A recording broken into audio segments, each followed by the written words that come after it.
சென்னை வேளச்சேரி கடற்கரை இடையேயான பறக்கும் ரயில் தடத்தில் மின்சார ரயில் சேவை திடீரென நிறுத்தப்பட்டுள்ளது. இதுகுறித்து கூடுதல் தகவல்களை தருகிறார் எமது செய்தியாளர் விவேகானந்தன். சொல்லுங்க, வேளச்சேரி கடற்கரை மார்க்கமாக செல்லக்கூடிய வழித்தடத்தில் ரயில் சேவை திடீரென நிறுத்தப்பட காரணம் என்ன விவேகானந்தன்? கண்டிப்பாக இன்று காலை 8:25 மணிக்கு, அதாவது வேளச்சேரி சென்னை வேளச்சேரி சென்னை கடற்கரை இடையிலான பறக்கும் ரயில் வழித்தடத்தில் திருவல்லிக்கேணி அந்த ரயில் நிலையத்தில் அங்கு ரயில்கள் மேலே மின்சார கம்பி OHD லைன் என்று அழைக்கப்படும் உயர் மின்னழுத்த கம்பியில் பழுது ஏற்பட்டது. இதனால் இங்கிருந்து இந்த மார்க்கத்தில் ரயில் சேவை திடீரென நிறுத்தப்பட்டது. அதாவது குறிப்பாக திருவல்லிக்கேணி ரயில் நிலையத்தில் அந்த OHD லைன் ஒளிப்பதிவாளர் காட்டுகிறார். அந்த OHD லைனில் பழுது ஏற்பட்டதால் திடீரென ரயில் சேவை நிறுத்தப்பட்டது. இதனால் இங்கிருந்து வேளச்சேரியிலிருந்து கடற்கரைக்கு சென்றுவிட்டு அங்கிருந்து தான் திரும்ப ரயில் வேளச்சேரி மார்க்கம் திரும்ப வேண்டும். ஆகையால் இரு மார்க்கத்திலும் ரயில் சேவை பாதிக்கப்பட்டது. அதாவது 8:25 மணிக்கு இந்த சம்பவம் நடந்தது. உடனடியாக ரயில்வே தொழில்நுட்ப பணியாளர்கள் இங்கு வரவழைக்கப்பட்டார்கள். அவர்கள் இங்கே பணியை மேற்கொண்டார்கள். தற்காலிகமாக அந்த OHD லைனில் ஒரு ஏற்பட்ட பழுதை சரி செய்யும் நடவடிக்கை அவர்கள் இறங்கினர். கிட்டத்தட்ட அரை மணி நேரம் பணிக்கு பிறகாக ஒரு சிறிய அளவு தற்காலிகமாக ஒரு தீர்வை ஏற்படுத்தியுள்ளனர். ஒரு ட்ரெயின் இங்கிருந்து புறப்பட்டு செல்லும் வகையில் பேசஞ்சர் இன்றி கிளம்பியது. இதற்கு பிறகுதான் இந்த சேவையை துவங்க வேண்டும். ஆக அரை மணி நேரம் சேவை பாதிப்பால் இரு மார்க்கத்திலும் சேவை பெரிய அளவில் பாதிக்கப்பட்டுள்ளது.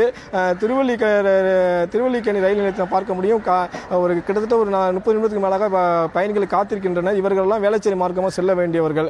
ஆக இங்கிருந்து வேளச்சேரியிலிருந்து கடற்கரைக்கு சென்றால்தான் திரும்ப கடற்கரையிலிருந்து வேளச்சேரி மார்க்கமாக ரயில் வர முடியும். ஆக வேளச்சேரி மார்க்கமாக செல்ல வேண்டிய பயணிகள் அரை மணி நேரத்துக்கு மேலாக காத்திருக்கின்றனர். அவர்கள் என்ன விவரம் என்று தெரியவில்லை. அவர்கள் இதுவரைக்கும் எந்த தகவலும் அளிக்கவில்லை. அதே சமயத்தில் இந்த பழுதை சரி செய்யும் பணியில் மிக விரைவாக தொழில்நுட்ப பணியாளர்கள் ஈடுபட்டனர். ஒரு தற்காலிக தீர்வாக அந்த OHD லைனில் அவர்கள் ஒரு தீர்வு ஒரு சரி செய்யும் பணியை அவர்கள் இறங்கினார்கள். அரை மணி நேரத்தில் அந்த பணி முடிந்துள்ளது.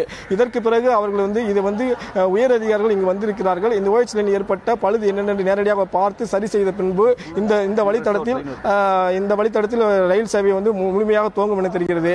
ஆக அதே சமயத்தில் அடுத்த மார்க்கத்தில் பிற அதாவது கடற்கரையிலிருந்து வேளச்சேரி மார்க்கம் செல்லும் மார்க்கத்தில் இனிமே இந்த தற்காலிகமாக தீர்வு ஏற்படுத்த அடிப்படையில் ரயில் சேவையை துவக்க முடியும் என்று அதிகாரிகள் தரப்பில் நமக்கு சொல்லுகிறார். அதன் அடிப்படையில் முதல் ரயிலாக கிட்டத்தட்ட 40 நிமிடத்துக்கு மேலாக ஒரே ஒரு ரயில் கடற்கரை மார்க்கத்தில் இருந்து வேளச்சேரி மார்க்கத்தில் இயக்குவதற்கு திட்டமிட்டுள்ளனர். அதன் அடிப்படையில் ஒரு ரயில் இப்போது நம்ம திருவல்லிக்கேணிக்கு வருவதை நம்மால் பார்க்க முடிகிறது.